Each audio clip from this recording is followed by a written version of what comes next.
You know, specifically to Bo, he's doing really well. He's picking it up. There's a lot that's going in. He's throwing the ball extremely well. The Bo Show is only heating up out here as we get closer to summer, as the Broncos wrap up week 2 of OTAs here today. Bo Nix, Jarrett Stidham, Zach Wilson still battling for this quarterback competition, but Bo has really impressed Sean Payton. But Bo wasn't the one who had the play of the day today. In fact, it was Stidham, Jarrett Stidham, throwing a deep ball, 55+ yards to Marvin Mims in stride, split coverage, and Marvin had a touchdown. Good play call, you know, ended up getting matched with the right coverage. Incredible ball, you know, just me running, didn't have to break stride, you know, caught it, touchdown.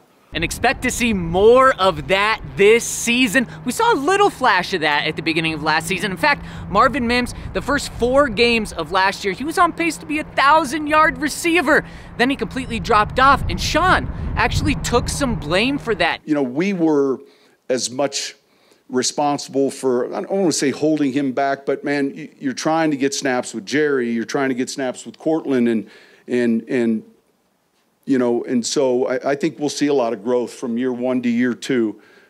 He's tough. You know, he made a real good play today.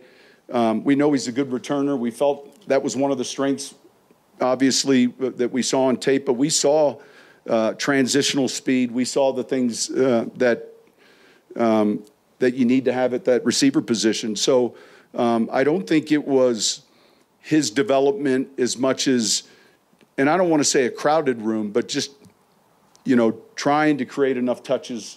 Now, a little roll call to see who was here today. Courtland Sutton, once again, did not show up today. No surprise. That's been expected. It's going to be interesting. Mandatory minicamp in 10 days. That's when it's going to be interesting, because he has to be here or else he gets fined. But no Courtland today. DJ Jones was back. He missed last week, so that was good news. And then on the injury front, Greg Dulcich did not practice. We talked about that last week. He's still dealing with the hamstring injury. Sean, still optimistic he's going to be back for training camp. But 2 more guys kind of popped up with injuries. Riley Moss, who's been a promising guy, maybe even a starting corner outside Pat Surtain, he did not practice after he tweaked his back in the past week. But even though it's a back injury, Sean said he's not worried about it. He tweaked. He had a muscle spasm in his back. It was still sore today. He'll probably be back out Monday. So today was the first day he missed. He and I both tweaked something in our backs. And then Audric Estime, maybe outside of Bo, the rookie that people are so excited to see, also was not practicing at all. We did a small scope procedure just to make sure everything's clean. It is. He'll be available at the start of training camp, so we won't see him working through the rest of these OTAs, but on the conservative side, he's going to be just fine. The Broncos decided to bring 2 guys into the Ring of Fame this year, safety Steve Foley and tight end Riley Odoms. Really cool that the Broncos are looking back in the past and righting those wrongs of those guys not being in, and we got to talk to Steve Foley today. I'm thrilled about my former teammates and that I get to be in with some of them, and it's a big 77 celebration. Riley, we called him the judge for a reason. He was judge and jury when he caught a pass. He would punish a defensive back. We gave him that nickname.